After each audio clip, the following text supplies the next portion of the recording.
ध्यान दें,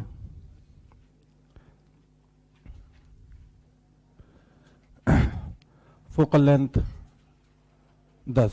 बताओ ये +10 ले या -10 ले? माइनस, क्योंकि कॉनकेव है। ये रही प्रिंसिपल एक्सिस, और एक ऑब्जेक्ट मैंने यहां पर रख दिया सिंपली 15 mm, 15 सेंटीमीटर पे। पहला सवाल है, तो v बताओ कितना आएगा, इमेज बतानी है कितनी आएगी, ठीक, कहाँ बनेगी, और मान लीजिए इसकी ऊंचाई है 2 mm, तो इमेज की हाइट बतानी है। तो भाई पहला सवाल है तो मैं कर देता हूँ, 1/v + 1/u -15 बराबर 1/f। कोई दिक्कत? यहाँ से अगर मैं देखूँ तो ये हो जाएगा -1/10, ये माइनस से उधर ले जाएंगे तो प्लस। अब ऐसे केस में प्लीज ध्यान दें, बेस कॉमन कर लिया करो, कैलकुलेशन फास्ट हो जाएगी। तो इसको हम लिख सकते हैं 3/30 और इसको लिख सकते हैं 2/30, ठीक। 3/30 में से 2/30 माइनस करें तो 30 तो नीचे कॉमन ही है, तो -3 में से 2 माइनस करना है, तो कितना आएगा 1/30। तो उल्टा करेंगे तो इमेज आ जाएगी -30। कोई दिक्कत? कोई दिक्कत? पक्का? कैलकुलेशन समझ में आ गई? कैलकुलेशन फास्ट करने का एक ही तरीका है कि ऐसे केस में बेस कॉमन कर लिया करो। जैसे यहाँ 10 लिखा है, यहाँ 15 लिखा है, तो और कॉमन करेंगे तो ये हो जाएगा 3/30 और ये 2/30, -3 + 2 तो -1/30, उल्टा करेंगे तो -30। कोई दिक्कत? ठीक। अच्छा ये बताओ कि अगर मैं यहाँ पे फोकल लेंथ 20 कर दूं और ये ऑब्जेक्ट रख दूं 30 पे, तो इमेज कहाँ बनेगी? 60 पे? 60 पे। फोकल लेंथ भी डबल कर दी, तुम सोचो ना, यू भी डबल कर रहा है, एफ भी डबल कर रहा है, तो वी भी क्या होगा? डबल हो जाएगा, ठीक। तो थोड़ी सी अकल लगानी है पेन चलाने से पहले, तो टाइम कम लगेगा, ठीक है। तो भाई ये इमेज बन गई -30 पे, और किसी ने पूछा कि हाइट ऑफ इमेज बता दो, तो हाइट ऑफ इमेज बराबर mt times of height of object. तो mt की वैल्यू कितनी आएगी भैया? -v/u के हिसाब से देखे तो माइनस, और u भी माइनस में था, तो mt की वैल्यू आ गई कितनी? mt की वैल्यू आ गई -2, ठीक। -2 तो ये तो हो गया mt ना, mt अलग से निकाल लेते हैं। तो -2 से अगर 2 का मल्टीप्लाई करें तो इमेज बनेगी 4 mm की, और उल्टी बनेगी 30 सेंटीमीटर पे, -30 बेसिकली है सेम साइड में, और रियल बनेगी। कोई दिक्कत? कोई सवाल वही सोचना ही कि एक सर्कल में एक पार्टिकल एंटी क्लॉकवाइज, ये अंदर की तरफ है ना, और ये रिंग ऐसे है, ऐसे घूम रहा है, ठीक है। फिर से वही डिस्टेंस 15, फोकल लेंथ 10। तो ये बात तो सच है कि इमेज 20 पे बनेगी। अब कोई कहे कि इसका रेडियस अगर सर्किल का 2 mm है, कितना रेडियस है, तो बताओ इमेज का रेडियस क्या होगा? आंसर है 4 mm। आंसर क्या है? क्योंकि मेरे लिए वो सवाल और ये सवाल सेम है, मैंने तो सिर्फ बोला लेंथ है। अब लेंथ ऐसे भी लेंथ हो सकती है, रेडियस भी लेंथ ही है, एम्पलीट्यूड भी लेंथ ही है, ठीक। तो जो इमेज बनेगी भैया कहाँ बनेगी? 30 पे बनेगी, ठीक, और बनेगी थोड़ी सी बड़ी। ये जब ऊपर होगा तो ये नीचे होगा, सही है। उल्टी बनानी ना, देखो भाई, जब सर्किल पे ये पॉइंट ऊपर होगा तो इसकी इमेज नीचे, जब ये इधर होगा तो इमेज इधर, तो डायरेक्शन भी सेम आएगा। तो कोई पूछे कि ये एंटी क्लॉकवाइज घूम रहा है ऑब्जेक्ट, तो बताओ इमेज कैसी घूमेगी? तो आंसर है इमेज भी एंटी क्लॉकवाइज ही घूमेगी, कि घूमने का तरीका तो बिल्कुल सेम है। जब ये नीचे, ये ऊपर, तो ये नीचे, ये इधर, तो ये इधर, तो सेम साइड ऐसे एक के पीछे 180 के एंगल पे रहेगा। कोई दिक्कत तो नहीं।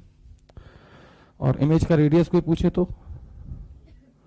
4 mm, कोई दिक्कत।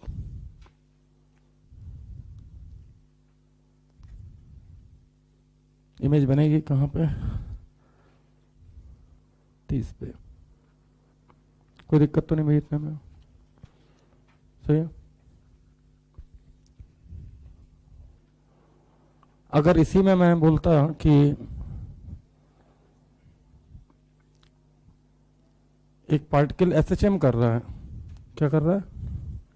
एसएचएम, स्प्रिंग लगा दी और कहा ये मीन पोजीशन हो गई इसकी, और इसको मैंने 2 mm नीचे खींच के छोड़ दिया। कितना नीचे खींचा? 2 mm। तो बताओ इमेज कितना ऊपर जाएगी? 4 mm।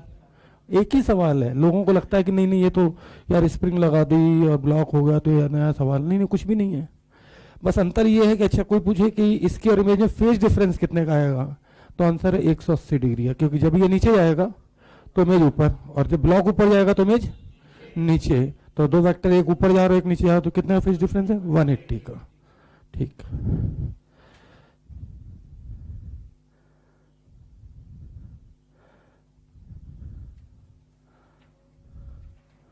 सवाल वही, सोच नहीं।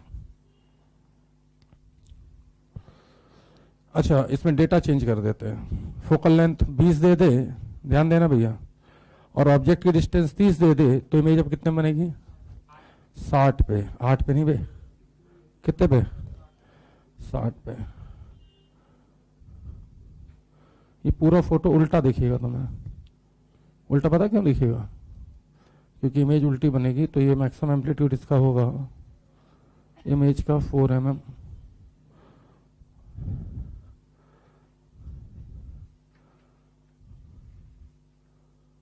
ठीक, कोई दिक्कत? सवाल वही, सोच नहीं। प्लीज ध्यान दें। अगर मैं कहूं कि ये ऑब्जेक्ट जो है, ये मिस्टर इंडिया टाइप जो है, ये भाई साहब ऐसे हैं, 1 mm तो नीचे जगह खाली है और 2 mm के भाई साहब हैं।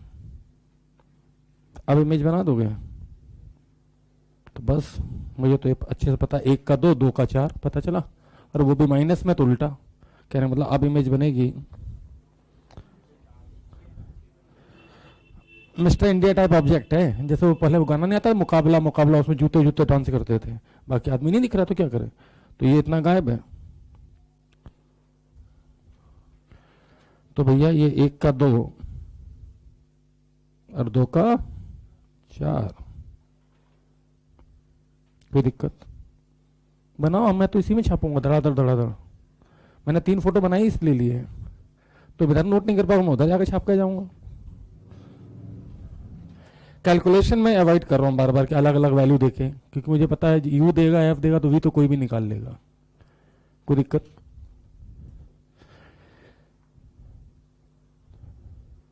एक का 2, 2 का 4, क्या आपने नोट किया?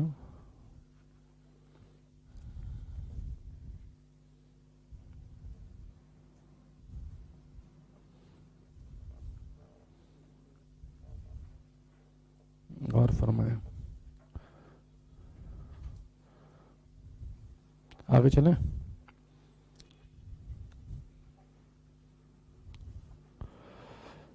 भाई ध्यान दें, अगर ऑब्जेक्ट ऐसा रख दें तो 3 mm का ऑब्जेक्ट है, प्रिंसिपल एक्सिस से 1 mm तो नीचे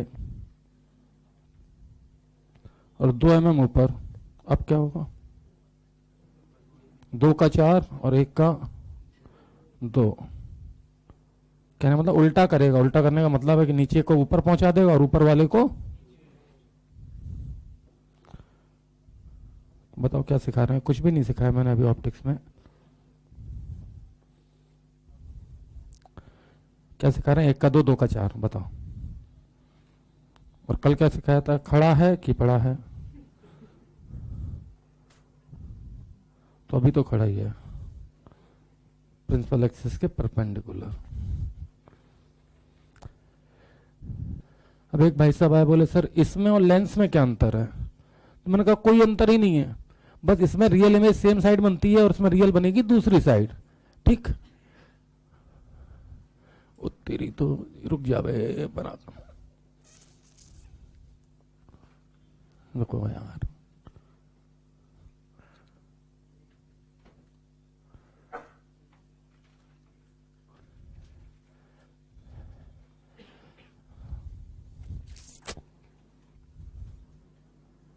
सवाल वही, सोच नहीं।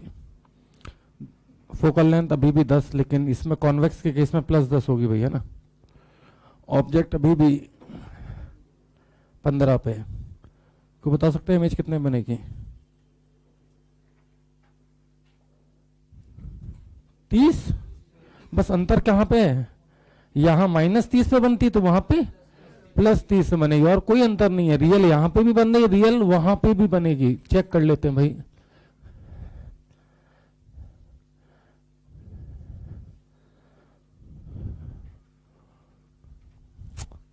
अबे यार दत्त तेरी तो, रुको यार, एक तो जैकेट और है, कमरिया दिख जाती है। पता नहीं इतनी छोटी क्या बनाते हैं लोग। 1/v फार्मूला याद है लेंस का, -1/u, u कितना भैया -15, और फोकल लेंथ +10। प्लीज ध्यान दें फिर से एक बार, ये माइनस माइनस ये प्लस हो जाएगा, दूसरी साइड में ले जाएंगे तो माइनस है ना। फिर से अगर बेस कॉमन करोगे तो v आएगा यहाँ पे +30 और mt आ जाएगा v +30 और u जो है वो है -15। तो आप देख सकते हैं फार्मूला जरूर चेंज हुआ, लेकिन mt की वैल्यू अभी भी -2। ठीक, तो जो इमेज बनेगी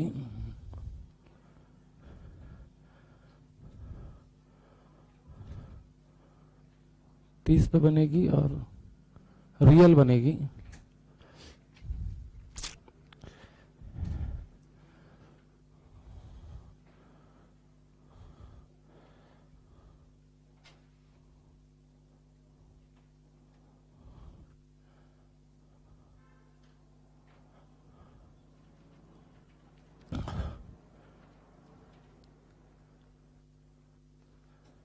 तो मुझे नहीं लगता कि कहीं से भी लेंस और मिरर में कोई डिफरेंस होता है। बस अंतर क्या है कि इस केस में रियल सेम साइड में बनता है और उस केस में रियल दूसरी साइड में बनता है।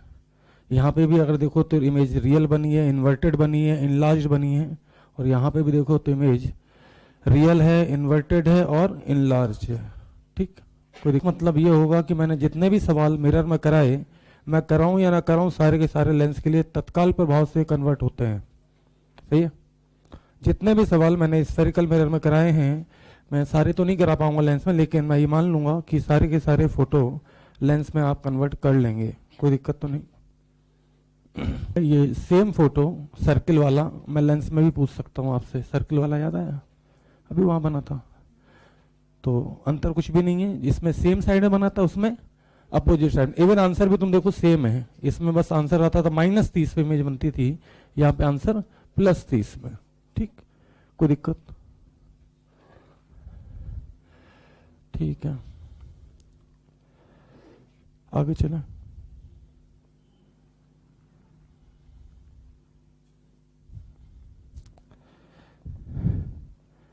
भाई ध्यान देना, ये फोटो 3D में है और वेलोसिटी है 4j कैप + 5k कैप। क्या आप मुझे इमेज की वेलोसिटी बता सकते हो? बनेगी तो यही इमेज, ये 3D में है, मतलब 4j कैप ऊपर, 5k कैप मतलब बाहर की तरफ है ये। तो मैं आपको बता दूं, -8j कैप -10k कैप, क्योंकि जो खड़ा है उसमें सिर्फ mt का मल्टीप्लाई करना है। mt की वैल्यू है -2, तो 4 × -2 करेंगे तो -8, और 5 × -2 करेंगे तो -10। सही है, कल बता ही दिया था, याद करो। जो भी खड़ा दिख जाए, चाहे वेलोसिटी हो, चाहे रेडियस हो, चाहे एम्पलीट्यूड हो, कुछ भी हो, mt से मल्टीप्लाई करना और कुछ नहीं करना आपको। अब ये मत पूछना सवाल कहाँ और सॉल्यूशन कहाँ। सही है। सेम सवाल यहां पे भी बन सकता है। तेरी तो ऊपर दिक्कत आती है। बनेगा ये सवाल यहाँ नहीं यार, मैं लिखूंगा।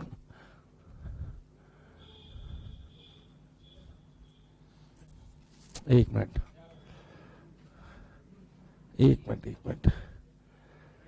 4j cap plus 5k cap, भैया इमेज की वेलोसिटी फिर से एक बार, -8 j cap -10 k cap.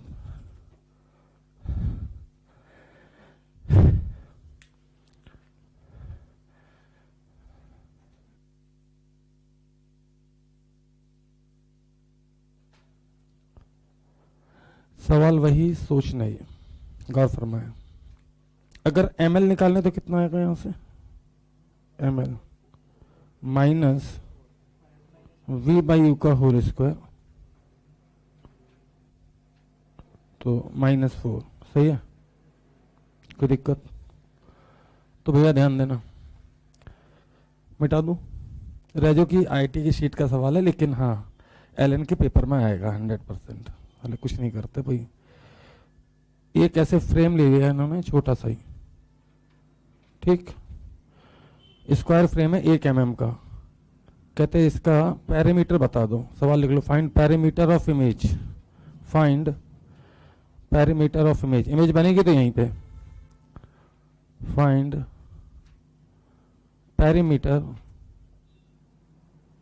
Of image. मैं बोलूं, 1 का 2, 1 का 2, 1 का 4, 1 का 4, 4 4 8 और 2 10 और 2 12। पता चला? 1 का 2, 1 का 2, 1 का 4, 1 का 4। तो बता देते हैं कैसे। टिकट ब्लैक नहीं कर रहे हैं। पहले होता पुरानी मूवी देखना। 1 का 2, 1 का 2 परपेंडिकुलर, और ये है एक्सिस के अलोंग, और उसमें मल्टीप्लाई होता है ml का।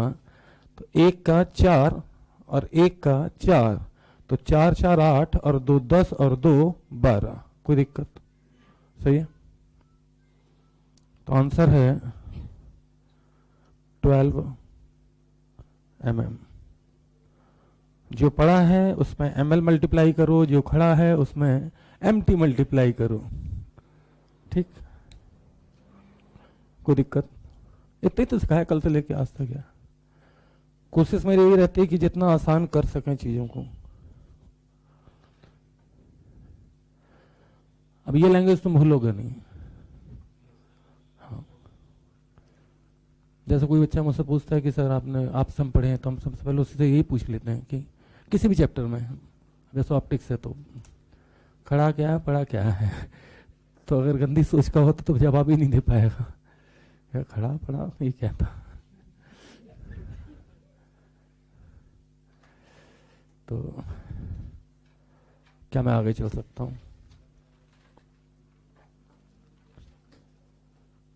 हाँ, इसमें ml की वैल्यू अगर लेंस के लिए निकाली जाए, लेंस के लिए तो पॉजिटिव आएगी। लेंस के लिए भैया ml पॉजिटिव आएगा। पता क्यों? क्योंकि फॉर्मूला था v/u का होल स्क्वायर। v की वैल्यू +30, u की वैल्यू थी -15। स्क्वायर करोगे तो ml की वैल्यू यहां पे आएगी +4। कोई दिक्कत? क्या इस मिरर के ऊपर वाले हिस्से में जान है? नीचे वाले में? अगर मैं नीचे वाला हिस्सा काट दूं तो क्या ऊपर वाले को पता चलेगा? हाँ, नहीं। तो अगर कभी मिरर इतना भी बना दिया जाए और फिर इमेज पूछे तो सोच लेना सवाल अभी भी पूरा ही है। समझ के बात को? क्योंकि ऊपर वाले हिस्से को तो पता नहीं नीचे वाला कट गया। तो चलो आओ थोड़ा सा और खेल लेते हैं। भैया ध्यान देना, वेलोसिटी इस बार -4i cap +3j cap +5k cap.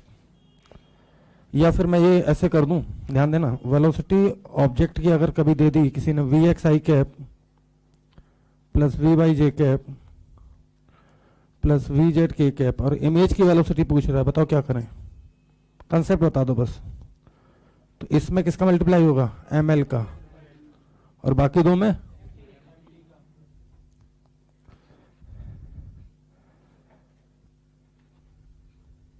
तो ये तो हो गया भैया कंसेप्ट। ठीक, ध्यान देना ये कंसेप्ट। तो फिर किसी ने कहा कि सर इमेज कहाँ बनेगी, तो मैंने कहा 60 पे। प्लीज ध्यान देना, -4 -4 16 -2 एम्प्टी दिया, -6 -10 के कैप। कोई दिक्कत? अभी तक किसी भी सवाल में मिरर को दौड़ाया नहीं गया है, मिरर को दौड़ाने की बारी आ चुकी है।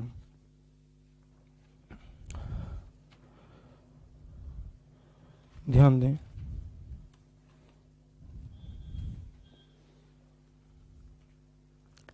मिरर अभी तक रुका हुआ है, अब मिरर भी चलेगा।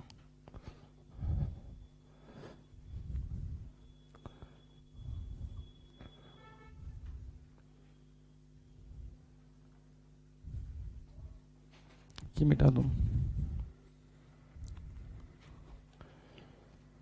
भाई, ध्यान दीजिएगा। अगर मान लो मिरर को भी वेलोसिटी दे दी 10 सेंटीमीटर पर सेकेंड, ऑब्जेक्ट के पास ही वेलोसिटी है अभी 4,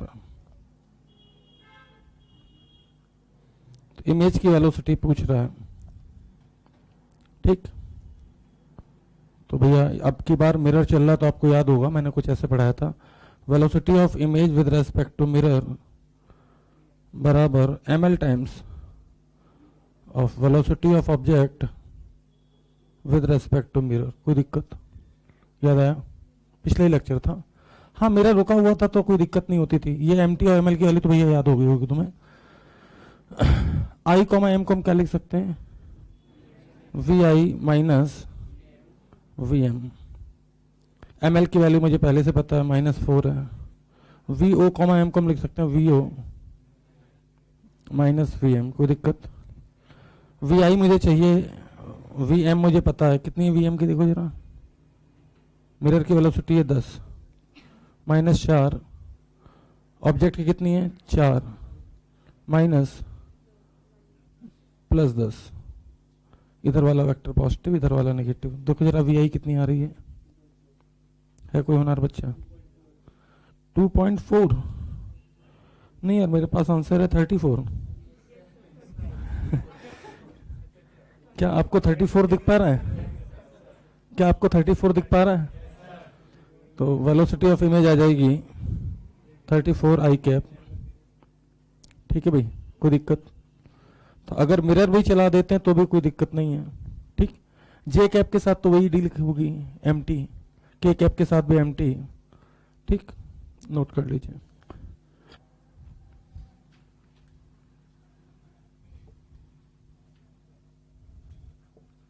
ध्यान दें,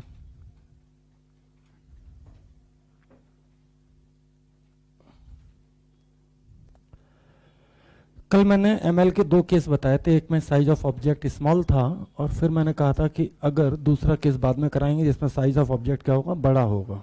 कैसा होगा? बड़ा होगा। ठीक, तो केस नंबर 2 लॉन्गिट्यूडनल मैग्निफिकेशन के ही case number 2, when size of object is large. ये हेडिंग आपको खुद डालनी पड़ेगी, longitudinal magnification when size of object is large and it is placed along principal axis. When size of object is large and it is placed along principal axis. Case number 2, when size of object is large and it is placed along principal axis.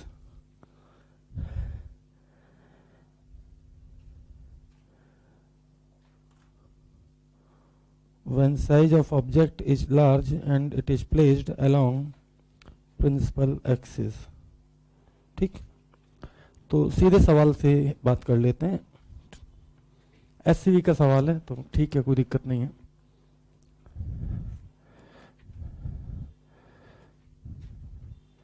एक object ये है, ये U shape का object है,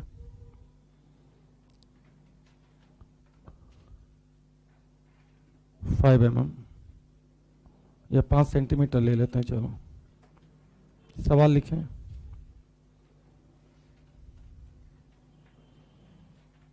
find perimeter of image, sorry perimeter of image, हाँ find perimeter of image. अब लोग पता नहीं इसमें क्या क्या पढ़ा डालते हैं, भगवान ही मालिक उनका।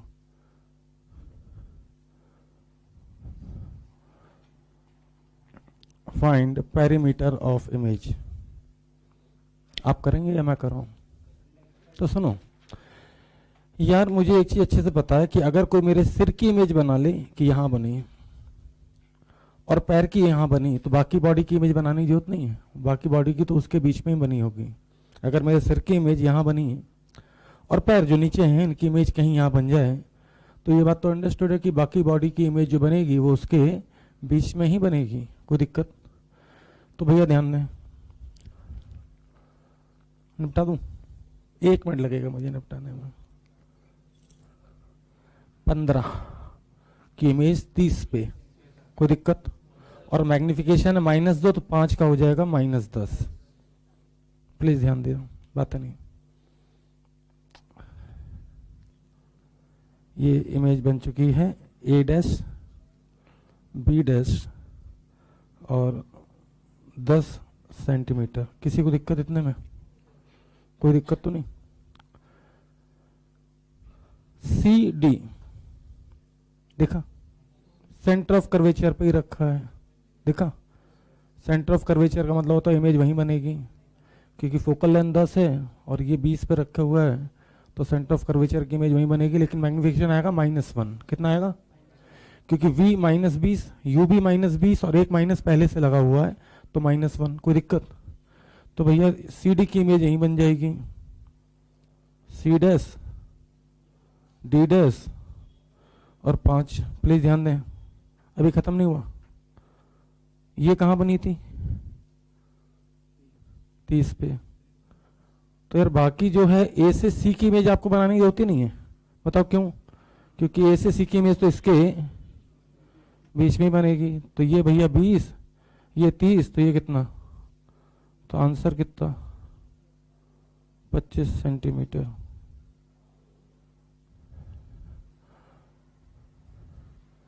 ये राजू की शीट में भी है, SCV में भी है। उम्मीद करते हैं कि कोई दिक्कत नहीं हुई होगी। दोबारा, when size of object is very very small, तब लगता है वो mm में। कहाँ गया? यहाँ पे देखा था 1 का 2 होगा, तो वो डिस्टेंस मैंने mm में दी थी। तो कल मैंने बताया था 2 केस होते हैं। एक में साइज ऑफ ऑब्जेक्ट क्या है? वेरी स्मॉल, ठीक, तो ml सीधे। लेकिन अगर ऑब्जेक्ट का साइज बड़ा है तो फिर आप कुछ मत करो, ध्यान दो। आपके लिए बेसिकली 2 सवाल हैं अब। एक आप AB की इमेज बना लो, एक आप CD की इमेज बना लो, और बाकी की बीच की मत बनाओ। बाकी की तो ये पता है कि यहाँ पे A की इमेज A' बन गई, C की इमेज C' बन गई, तो बाकी तो उसके बीच में बनेगी। कोई दिक्कत? ठीक। Shifting of spherical mirror, cutting and shifting of spherical mirror.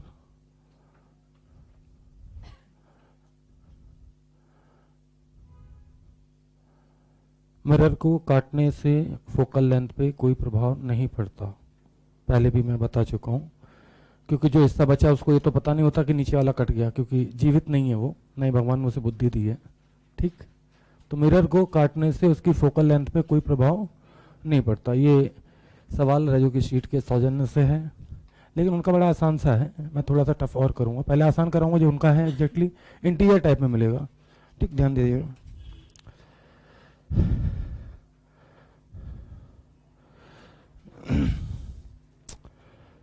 यार ये बताओ, मैंने मिरर यहां बनाया तो प्रिंसिपल एक्सिस कहाँ?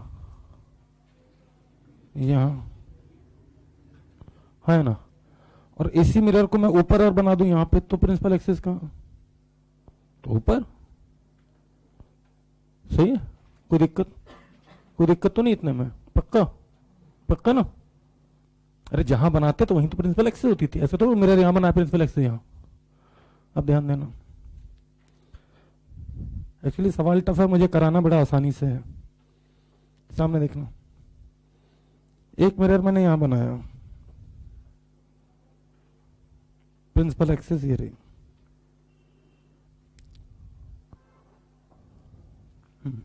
ठीक,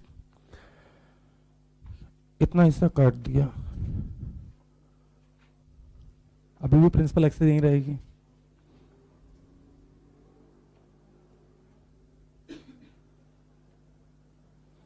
एक और मिरर मैंने बनाया यहां पे, और उसका भी आधा हिस्सा काट दिया, मतलब कि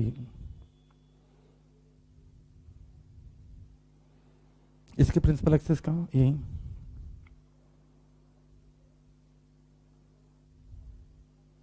ऑब्जेक्ट यहां रखा, यहां से 1 mm ये ऊपर है, और यहां से ये मिरर नीचे वाला 1 mm नीचे है, ठीक। कोई दिक्कत, कोई दिक्कत तो नहीं? अरे बहुत आसान सवाल है, झंड सवाल है बिल्कुल। फोकल लेंथ 10, और रेजो वालों ने इसको रखा है 20 पे। 20 का मतलब साफ है कि सेंटर ऑफ कर्वेचर पे। मिस्टर इंडिया टाइप का ऑब्जेक्ट है, पूरा नहीं है, सिर्फ पॉइंट है। ऊपर वाले प्रिंसिपल एक्सेस के हिसाब से देखें तो ऑब्जेक्ट 1 mm नीचे है, तो इसकी इमेज जो ऊपर वाला मिरर बनाएगा 1 mm ऊपर। कोई दिक्कत? नीचे वाले प्रिंसिपल एक्सेस के हिसाब से देखें तो ऑब्जेक्ट 1 mm ऊपर है, और चूंकि मैग्निफिकेशन -1 है तो इसकी इमेज बनाएगा 1 mm नीचे। तो सवाल पूछा गया है कि भाई दोनों इमेजेस के बीच में कितनी डिस्टेंस होगी। मुझे तो लग रहा है 1 1 1 1 कितनी 4 mm। सही है, कोई दिक्कत? कोई दिक्कत? बड़ी सिंपल है। इसको एक केस कंसीडर कर लो, इसको एक केस कंसीडर कर लो, दो मिरर है, 2 इमेज बन जाएंगी, कोई दिक्कत? तो सवाल था find the distance between the images. Answer है कितना? ये लिख लोगे तुम लोग? 1 mm 1 mm लिख लोगे? लिख लेना। सवाल में चेंज पलटा के बनाता, बस इतनी समझ जाओ।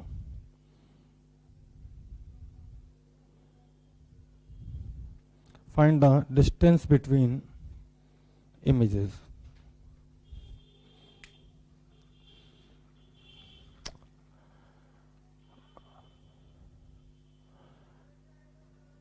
कट करने से फोकल लेंथ पे कोई प्रभाव नहीं पड़ता, और मिरर को अगर तुमने शिफ्ट किया है तो भी कोई फर्क नहीं पड़ेगा। जहां शिफ्ट करो प्रिंसिपल एक्सेस भी वहीं शिफ्ट हो जाएगी।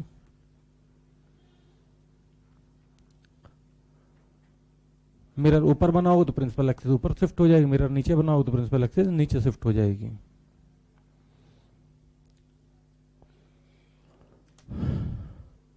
तो आओ ध्यान दें, ध्यान दें। इसकी जात का 15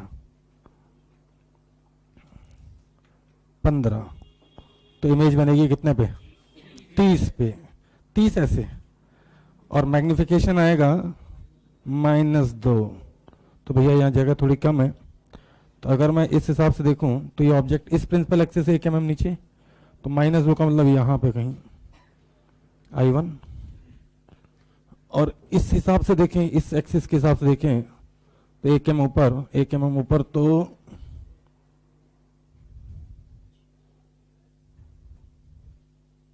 दो mm नीचे, तो 2 और 2 4, और बीच का 2 मिला के आंसर आएगा 6।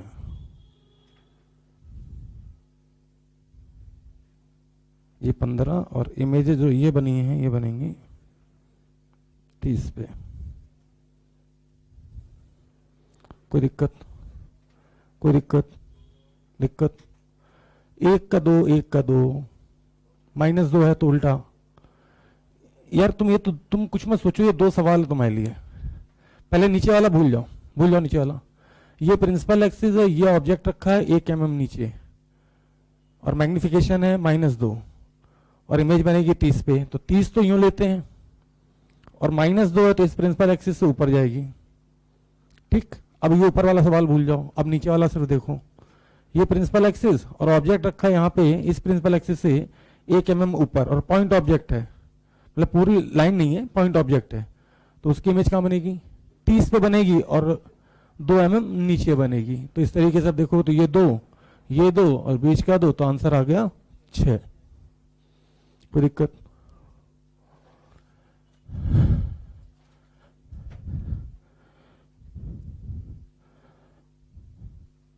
सवाल वही, सोच नहीं, सेम सवाल लेंस में ही बन सकता है, सेम सवाल, ध्यान देना भाई।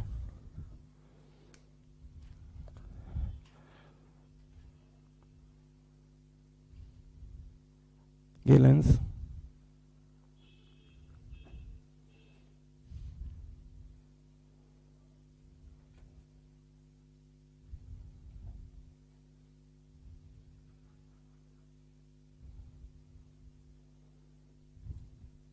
और एक टुकड़ा नीचे।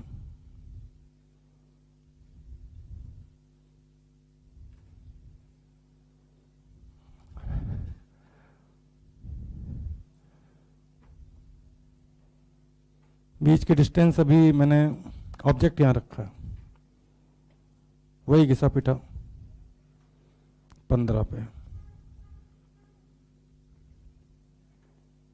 बातें नहीं। फोकल लेंथ वही +10। ठीक, बीच की डिस्टेंस सेम रखूं या अलग कर दूं? अब क्या 2 mm कर देते, चलो ये भी 2 mm। भाई ध्यान दीजिएगा, तो इमेज बनेगी 15 है, कैलकुलेशन अभी भी बोर्ड पे मौजूद, तो इमेज बनेगी +30 पे। कोई दिक्कत?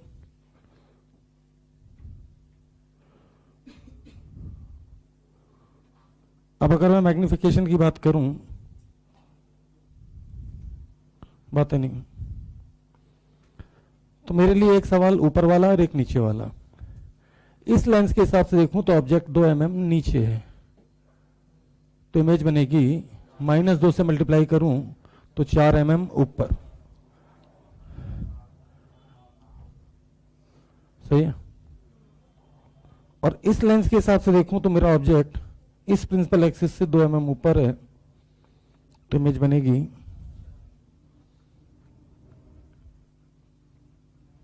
चार mm यहां से नीचे। अरे मैं बताऊं, कोई अंतर नहीं है, ये सवाल बिल्कुल सेम है। जो इसमें सेम साइड में होता ना, इसमें पल्ली साइड में होता, बस इतनी सी बात है। कोई दिक्कत? इसका आंसर आएगा 12, उसका 6, इसके पहले वाला तो कर ही दिया था। कोई दिक्कत? इसकी हेडिंग डाल दी थी, cutting and shifting of spherical mirror slash करके लेंस भी डाल दिया करो भाई। बाई 1 गेट 1 फ्री जो चल ही रहा offer, cutting and shifting of spherical mirror slash का मतलब तिरछा डंडा लेंस। स्फेरिकल मिरर को हिंदी में बोलते हैं गोलीय दर्पण। तो कुछ टेढ़े सवाल, पहले ही बोल दे रहा हूं, टेढ़े हैं। ब्रेन ज्यादा चाहिए, पेन नहीं चाहिए। और वैसे भी आप देखो तो मैं कहीं भी पेन यूज नहीं करता, मैं पहले सवाल पूरा सॉल्व हो जाता तब जाके थोड़ा सा लिखने के लिए, क्योंकि इस कॉपी में कोई नहीं पता कर सकता कि सवाल कौन सा और सॉल्यूशन कौन सा है। ये तो हर जगह है। सवाल लिखें,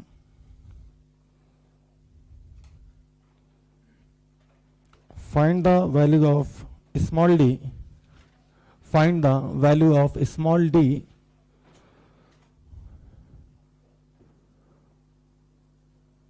लिखा, for which चलेगा after 3 successive reflections,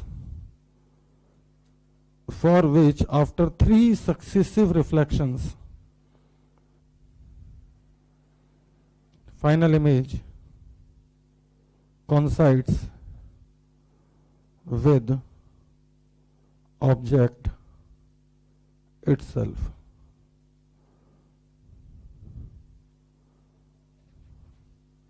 Find the value of small d for which after 3 successive reflections final image coincides with object itself.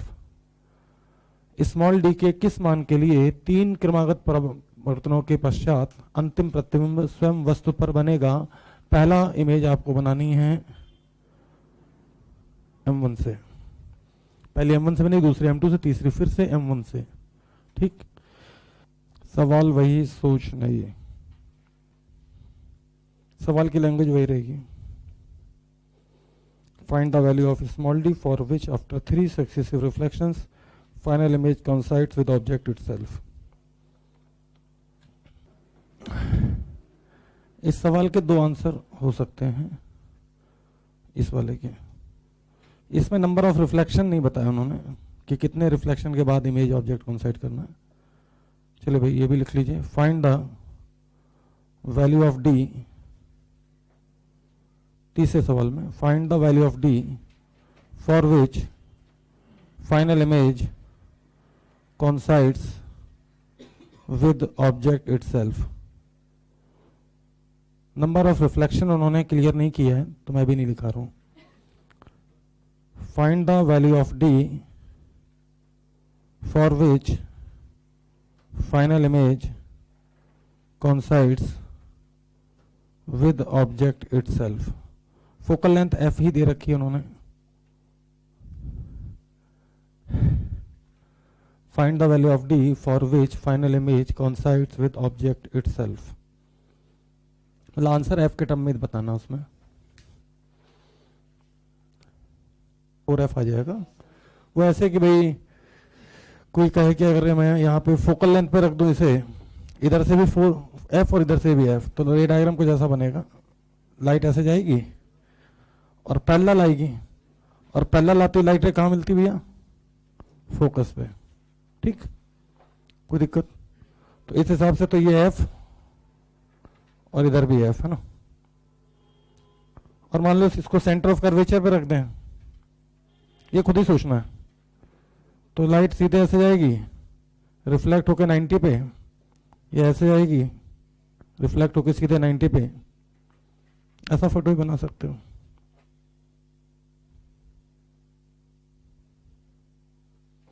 तो ये तो 4f और ऊपर वाले का 2f, वो तो आसान है।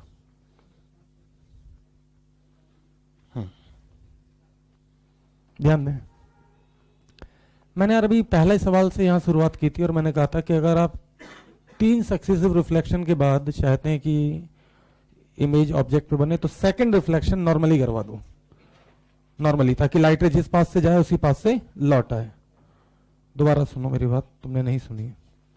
मैंने यहाँ जब पहला सवाल लिखा था तो मैंने कहा था अगर आप चाहते हैं कि 3 सक्सेसिव रिफ्लेक्शन के बाद फाइनल इमेज ऑब्जेक्ट पे बने तो सेकंड रिफ्लेक्शन नॉर्मली करा दो। सेकंड नॉर्मली कराने के पीछे लॉजिक ये है कि जब सेकंड 90 पे हिट करेगी तो जिस पास से जाएगी उसी पास से लौट आएगी। सही है। अब मुझे ये बताओ कि पहली इमेज रे डायग्राम के थ्रू भी सिखा देते हैं। पहली इमेज कहाँ बनेगी? 30 पे, हाँ या ना? और पहली इमेज यहां बनेगी, और पता है अगर आप चाहे तो पूरा पाथ रिट्रेस हो जाए तो ये इसका सेंटर ऑफ कर्वेचर होना चाहिए। दूसरी 90 पे, तो पहली, दूसरी तो यही बनेगी, और तीसरी पाथ रिट्रेस होके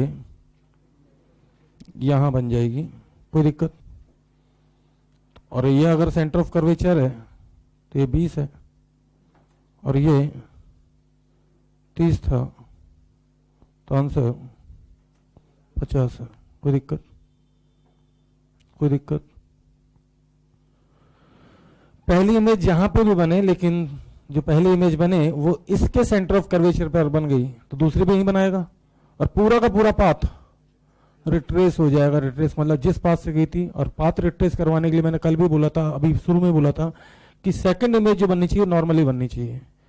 और नॉर्मली का मतलब प्लेन मिरर है तो नॉर्मल ऐसे आता है, लेकिन स्फेरिकल मिरर है तो नॉर्मल सेंटर ऑफ कर्वेचर से पास होता था। कोई दिक्कत? और अगर ये हो गया तो ये भी हो जाएगा, फिर ध्यान दें प्लीज, सामने देखें, 90 पे हिट करें, कहने का मतलब पहली इमेज ही दूसरे मिरर के सेंटर ऑफ कर्वेचर पर बना डालो, तो जिस पास से जाएगी नीचे वाला भी डायग्राम ऐसे आ जाएगा। तो भैया पहली इमेज कहां बनी? इसके सेंटर ऑफ कर्वेचर तो 30 पे, और ये है 10, तो यह आंसर आ जाएगा कितना? 30 में से 10 हटा दो तो 20। कोई दिक्कत? सेकंड रिफ्लेक्शन 90 डिग्री पे कराओ तो पूरा पाथ रिट्रेस हो जाएगा।